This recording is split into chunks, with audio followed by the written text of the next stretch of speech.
खोमेनींना आत्ताच मारणार नाही.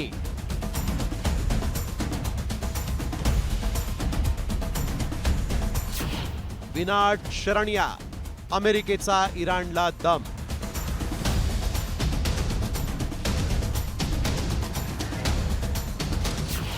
तर खोमेनींचं ऐलान धर्मयुद्ध.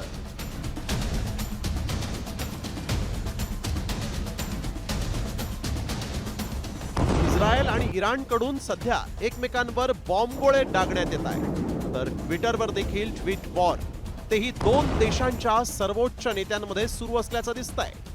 इराण आणि इस्रायल युद्धात अमेरिकेचे राष्ट्राध्यक्ष डोनाल्ड ट्रम्प यांनी आता इराणला थेट धमकावलंय.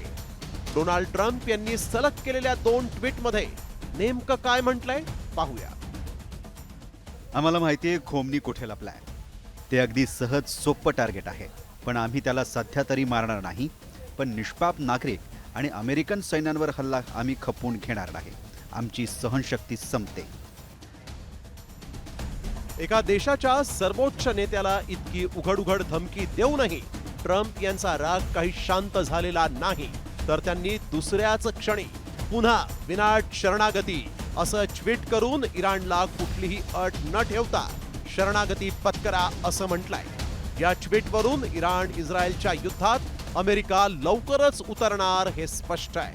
मात्र ट्रम्पच्या धमक्यांना भीक घालतील ते खोमेनी कसले. ट्रम्प यांच्या ट्विट नंतर खोमेनींनी एकच ट्विट केलं आणि आता माघार नाही म्हणत धर्मयुद्धच पुकारलं. लढाई सुरू होते. अली पुन्हा जुल्फिकार घेऊन खैबरला परततो. इराणचे सर्वोच्च नेते खोमेनी यांनी या ट्विटच्या माध्यमातून जगभरातील मुसलमानांना साद घातली.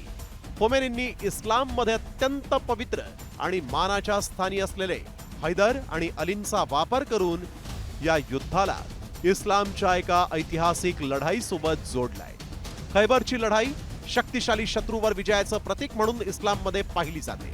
खोमेनींच्या या ट्विट नंतर इराणनं इस्रायलवर थेट हायपरसोनिक बॅलिस्टिक फतह-1 या मिसाईलनं मारा केलाय. इतिहास सांगून किंवा इतिहासाचा दाखला देऊन सगळ्या मुसलमानांना एकत्र आणलेला आहे की अली खोमेनी हा हैदर अली आहे, म्हणजे सगळ्यात मोठा योद्धा आहे. इराणी लोक सगळ्यात मोठे योद्धे आहेत आणि त्या लोकांनी यहुदी म्हणजे ज्यू म्हणजे इस्रायल आणि काफिर म्हणजे ख्रिश्चन म्हणजे अमेरिका आणि इतर लोक यांच्या अगेन्स्ट येऊन लढाई करायला पाहिजे, हा त्याचा अर्थ होतो. आणि त्यामुळे आता इराणनं कुठल्याही परिस्थितीत माघार घेणार नसल्याचं ठरवलेलं दिसतंय.